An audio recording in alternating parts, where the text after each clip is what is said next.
Hello, പുതിയൊരു വീഡിയോയിലേക്ക് എല്ലാവർക്കും സ്വാഗതം.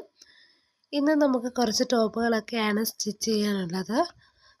നമുക്ക് നോർമൽ ടോപ്പുകളും അതുപോലെ തന്നെ ബാക്ക് സിബ് വരുന്ന ടോപ്പുകൾ, പിന്നെ അതുപോലെ തന്നെ അംബ്രല്ല ടൈപ്പ് യോക്ക് കട്ടിങ് ആയിട്ട് വരുന്നത് കുറച്ച് ടോപ്പ്, ഇങ്ങനെ കുറച്ച് ടോപ്പുകളാണ് ഇന്ന് സ്റ്റിച്ച് ചെയ്യാനുള്ളത്. അതിനു വേണ്ടിയുള്ള യോക്കൊക്കെയാണ് ഞാനിപ്പോൾ കട്ട് ചെയ്തുകൊണ്ടിരിക്കുന്നത്. ഇതിപ്പോൾ ഒരു ഡബിൾ എക്സൽ സൈസൊക്കെ വരുന്ന ഒരു ടോപ്പാണ് ഞാൻ സ്റ്റിച്ച് ചെയ്യുന്നത്. കഴിഞ്ഞ 2 ആഴ്ചയായിട്ട് എനിക്ക് വീഡിയോ ഒന്നും ഇടാൻ പറ്റിയില്ല. തയ്യലിൻ്റെ തിരക്ക്, പിന്നെ അതിൻ്റെ കൂടെ പനി പിടിച്ച് എനിക്കും കുഞ്ഞിനും ഒക്കെ പനിയായിട്ടൊക്കെ ഭയങ്കര പണി കിട്ടി. അതുകൊണ്ട് വീഡിയോ എടുക്കാനോ വീഡിയോ ഇടാനോ ഒന്നും പറ്റാത്തൊരവസ്ഥയായിരുന്നു. വീണ്ടും പനിയൊക്കെ മാറി സ്റ്റിച്ചിങ്ങിലേക്ക് വന്ന് ഒന്ന് ആക്റ്റീവായിട്ട് വന്നപ്പോൾ വീണ്ടും എനിക്ക് ഇന്നലെ തൊട്ട് വീണ്ടും നല്ല പനി പിടിച്ചിരിക്കുകയാണ്. അതുകൊണ്ടൊന്നും തയ്ക്കാൻ പറ്റാത്തൊരവസ്ഥയിലാണ് വീണ്ടും ആയിരിക്കുന്നത്. ഇത് വീഡിയോ എല്ലാം ഞാൻ ഇടയ്ക്കിടയ്ക്ക് എടുത്ത് വെക്കുന്നുണ്ട്. പക്ഷെ ഒന്നും എഡിറ്റ് ചെയ്യാനോ എനിക്കാണെങ്കിൽ അധികം എഡിറ്റിങ് കാര്യങ്ങളൊന്നും കൂടുതലായിട്ടൊന്നും അറിയത്തില്ല. ഇപ്പോഴാണ് ഞാൻ ഈ ഒരു എഡിറ്റിങ്ങിലോട്ടൊക്കെ ചെയ്യുന്നത്. അന്നേരം ഒരു വീഡിയോ തന്നെ എഡിറ്റ് ചെയ്യാൻ എനിക്ക് ഒത്തിരി സമയമൊക്കെ വേണം. അപ്പോൾ എനിക്ക് വീഡിയോ എഡിറ്റ് ചെയ്ത് ചെയ്യാനൊക്കെ ഭയങ്കര മടി പിടിച്ചിരിക്കുമായിരുന്നു. അതുകൊണ്ടൊന്നും എനിക്ക് ചെയ്യാനൊന്നും പറ്റാത്തൊരവസ്ഥയായിരുന്നു. എന്തായാലും വീണ്ടും ഞാൻ വീഡിയോ ഒക്കെ ഇടുവാണ്. നിങ്ങളെല്ലാവരും സപ്പോർട്ട് ചെയ്യണം.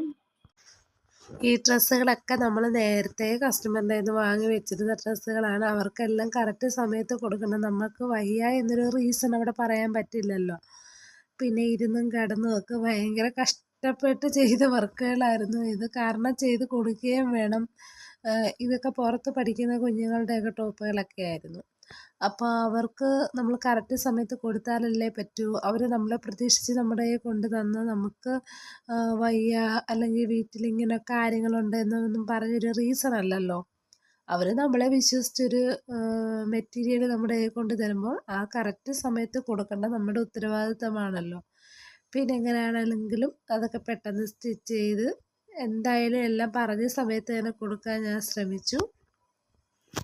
ഇതും നമ്മുടെ അടുത്തുള്ളൊരു മോളുടെ ആയിരുന്നു.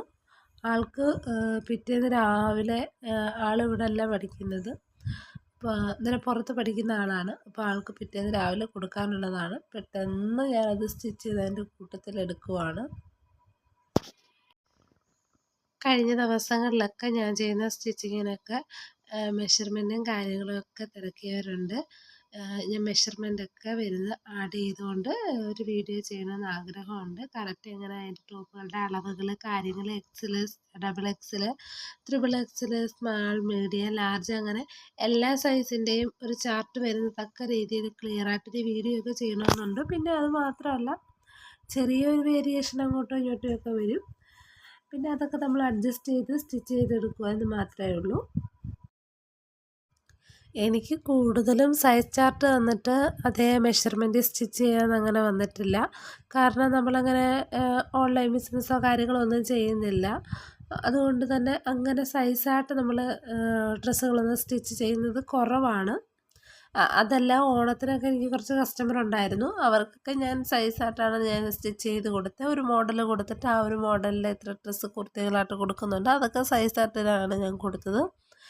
പിന്നെ നമ്മൾ കൂടുതലും ബോഡി മെഷർമെൻ്റ് എടുത്ത് ആ ഒരു മെഷർമെൻറ്റിൽ കൂടെ തന്നെയാണ് സ്റ്റിച്ച് ചെയ്യുന്നത്. അതുകൊണ്ട് അവിടെ നമ്മൾ സൈസ് അങ്ങനെ കൂടുതൽ നോക്കാറില്ലല്ലോ.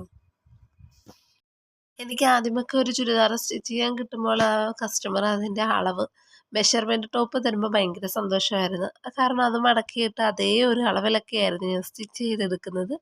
പക്ഷേ ഇപ്പോൾ എനിക്ക് കറക്റ്റ് ബോഡി മെഷർമെൻറ്റ് എടുത്ത് സ്റ്റിച്ച് ചെയ്യാനാണ് ഇഷ്ടം. അങ്ങനെ അളവ് ടോപ്പ് വെച്ച് ഞാനങ്ങനെ അധികം സ്റ്റിച്ച് ചെയ്യാറില്ല. കാരണം അതിനകത്ത് എന്തെങ്കിലും ഫാൾട്ട് ഉണ്ടെങ്കിൽ അതേപോലെ നമ്മൾ കോപ്പി പേസ്റ്റ് ആയിരിക്കും അടുത്ത സ്റ്റിച്ചിങ്ങിന് വരുന്നത്. അതുകൊണ്ട് തന്നെ ബോഡി മെഷർമെൻറ്റിലായിരിക്കും ഞാൻ സ്റ്റിച്ച് ചെയ്യുന്നത്. ആദ്യം ഒരു ബോഡിയിൽ ചെറിയ എന്തെങ്കിലും ഒരു ഫാൾട്ടോ കാര്യങ്ങളോ ഉണ്ടെങ്കിൽ തന്നെയും അടുത്തൊരു ഡ്രസ്സ് ചെയ്യുമ്പോൾ ആ ഫാൾട്ടൊക്കെ മനസ്സിലാക്കി അതിൻ്റെയും കൂടെ ക്ലിയർ വരുത്തി സ്റ്റിച്ച് ചെയ്യാൻ ഞാൻ ശ്രമിക്കാറുണ്ട്. ഞാനിപ്പോൾ സ്റ്റിച്ച് ചെയ്യുന്ന ടോപ്പ് സിമ്പിളായിട്ടൊരു ടോപ്പാണ് സ്റ്റിച്ച് ചെയ്യുന്നത്. കാരണം അതൊരു യോക്കായിട്ട് വന്നിട്ട് അതിൻ്റെ താഴെ അംബ്രല്ല സ്കേർട്ട് പോലെ വരുന്ന രീതിയിൽ സ്റ്റിച്ച് ചെയ്തെടുക്കുകയാണ്. അതിനകത്ത് ഒരു സിമ്പിളായിട്ട് വർക്കിന് വേണ്ടി ലേസും കൂടെ വെച്ച് നമ്മൾ സ്റ്റിച്ച് ചെയ്തെടുത്തു. സ്റ്റിച്ച് ചെയ്ത് കഴിഞ്ഞപ്പോൾ വളരെ സൂപ്പറായിരുന്നു. ആദ്യം ഞാൻ ഓർത്തു അത്രയും ഒരു ഭംഗി കിട്ടുമോ ഇല്ലയോ എന്നൊക്കെ ചിന്തിച്ചു. പക്ഷേ സ്റ്റിച്ചിങ് എല്ലാം കഴിഞ്ഞു. അത് നോക്കിയപ്പോൾ വളരെ സൂപ്പറായിരുന്നു. കസ്റ്റമറിനും വളരെ ഇഷ്ടപ്പെട്ടു.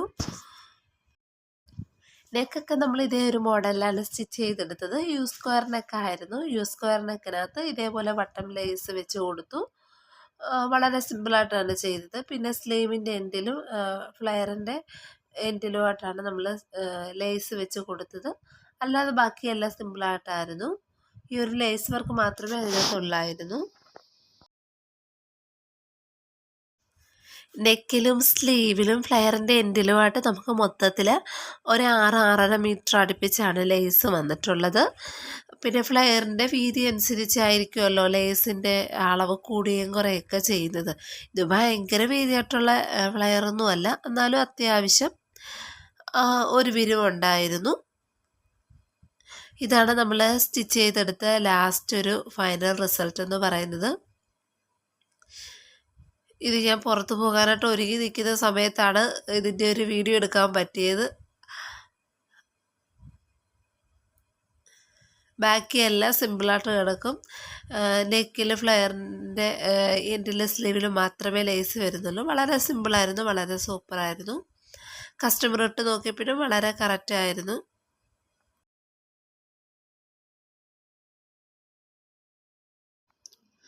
അടുത്തതായിട്ട് നമുക്ക് ഈ ഒരു ഓർഗൻസയുടെ മെറ്റീരിയലായിരുന്നു സ്റ്റിച്ച് ചെയ്യാനുള്ളത്. ഈ ഒരു മെറ്റീരിയൽ എന്നെ കിട്ടിയിട്ട് 2 മാസത്തിൽ കൂടുതലായി. ആൾ തന്നിട്ട് നിനക്ക് എപ്പോഴാണ് ടൈം കിട്ടുന്നത് അപ്പം സ്റ്റിച്ച് ചെയ്യുമെന്നും പറഞ്ഞ് എൻ്റെ എൻ്റെ ഒരു ഫ്രണ്ടിൻ്റെ തന്നെ ആയിരുന്നു. പക്ഷേ അങ്ങനെ പറയുന്നതുകൊണ്ടാവാം എല്ലാം എടുത്തെടുത്ത് വെക്കും. നമ്മൾ ഇത് മാറ്റി അത് കുഴപ്പമില്ലല്ലോ, പിന്നെ എടുക്കാമെന്ന് പറഞ്ഞ് മാറ്റി വെച്ച് ലാസ്റ്റായപ്പോൾ എന്നോട് പറഞ്ഞു എനിക്ക് ഇത് ഉടനെ വേണം എന്ന് പറഞ്ഞ് അങ്ങനെ പെട്ടെന്ന് എടുത്തിട്ട് സ്റ്റിച്ച് ചെയ്യുമായിരുന്നു. അങ്ങനെ ഈ ഒരു ടോപ്പും നമ്മൾ സ്റ്റിച്ച് ചെയ്ത് കൊടുത്ത് കസ്റ്റമർ വന്ന് ഇട്ട് നോക്കി കുഴപ്പമൊന്നും ഇല്ലായിരുന്നു, ആൾട്രേഷനൊന്നും ഇല്ലായിരുന്നേ. വളരെ ക്ലിയർ ആയിരുന്നു, വളരെ ഇഷ്ടപ്പെട്ടു. സാധാരണ നമ്മളൊരു കോട്ടൺ മെറ്റീരിയൽ തയ്ക്കുമ്പോൾ അല്ലല്ലോ, ഓർഗൻസ മെറ്റീരിയൽ തയ്ക്കുമ്പോൾ അത്യാവശ്യം ഒരു ക്ഷമ വേണം. അതെല്ലാം ഓർഗൻസ മെറ്റീരിയലിൻ്റെ കൂടെ തന്നെ ലൈനിങ് സാറ്റൻ മെറ്റീരിയലുമായിരുന്നു. രണ്ടുപേരും നല്ല അനുസരണയുള്ള കൂട്ടക്കാരാണല്ലോ. അപ്പോൾ പിന്നെ ഇങ്ങോട്ട് പിടിക്കുമ്പോൾ അവരങ്ങോട്ട് ഓടാൻ നിൽക്കുന്ന ഒരു ടൈപ്പായിരുന്നു. അതിന് നമ്മൾ ബാക്കിൽ സിബും വെക്കുന്നുണ്ടായിരുന്നു. കറക്റ്റ് ഒരു സിബ് കിട്ടിയില്ല. പിന്നെ ഇൻവെസിബിൾ സിബ് ആയതുകൊണ്ട് ചെറിയൊരു ഷെയ്ഡ് വ്യത്യാസം ഉണ്ടെങ്കിൽ നമുക്ക് സിബ് ഒട്ടും പുറത്തോട്ട് കാണത്തില്ല. അതേ രീതിയിലാണ് വെക്കുന്നത്. സിബ് വെച്ചെന്ന് പേരും വേണം, എന്നാൽ അവിടെ സിബ് ഒട്ടും കാണാനും പാടില്ല. അങ്ങനൊരു കൺസെപ്റ്റുള്ള കൂട്ടത്തിലാണ് ഞാനും.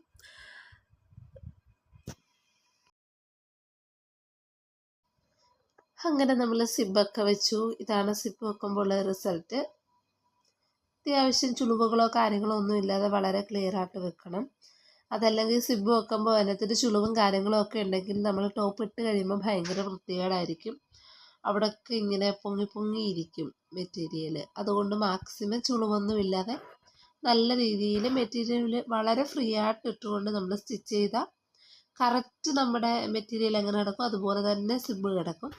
സിബ് വെക്കുന്ന സമയത്ത് നമ്മൾ മാക്സിമം മെറ്റീരിയൽ പിടിച്ച് വലിക്കുകയോ എടുക്കുകയോ ഒന്നും ചെയ്യാതെ അങ്ങ് വിടുക. ഈ ടോപ്പിന് നമ്മൾ സ്ലീവ് ഒരു ക്യാപ് സ്ലീവായിട്ടാണ് ചെയ്യുന്നത്. ലൈനിങ് ഒന്നും വെക്കുന്നില്ല. മെയിൻ പീസ് മാത്രം വെച്ചിട്ടൊരു ക്യാപ് സ്ലീവാണ് നമ്മൾ സ്റ്റിച്ച് ചെയ്തെടുക്കുന്നത്. ഇപ്പം എല്ലാവരും 3/4 എൽബോ ഒക്കെ അല്ലേ, അതിനകത്ത് ഒരു ക്യാപ് സ്ലീവ് ഇരിക്കട്ടെന്ന് കരുതി അങ്ങനെ ക്യാപ് സ്ലീവാണ് ഇതിന് വെച്ചത്. പിന്നെ നമുക്ക് അവളുടെ തന്നെ ഒരു ടോപ്പും കൂടെ സ്റ്റിച്ച് ചെയ്യാനുണ്ടായിരുന്നു. ഇതും ആ ഒരു മെഷർമെൻറ്റിൽ തന്നെയായിരുന്നു സ്റ്റിച്ച് ചെയ്യേണ്ടത്. ഇത് എൽബോ സ്ലീവ് വന്നിട്ട് ചെറിയൊരു പഫ് നമ്മൾ കൊടുക്കുന്നുണ്ടായിരുന്നു. ഇതിനും ബാക്കിൽ സിബ് വെക്കുന്നുണ്ടായിരുന്നു.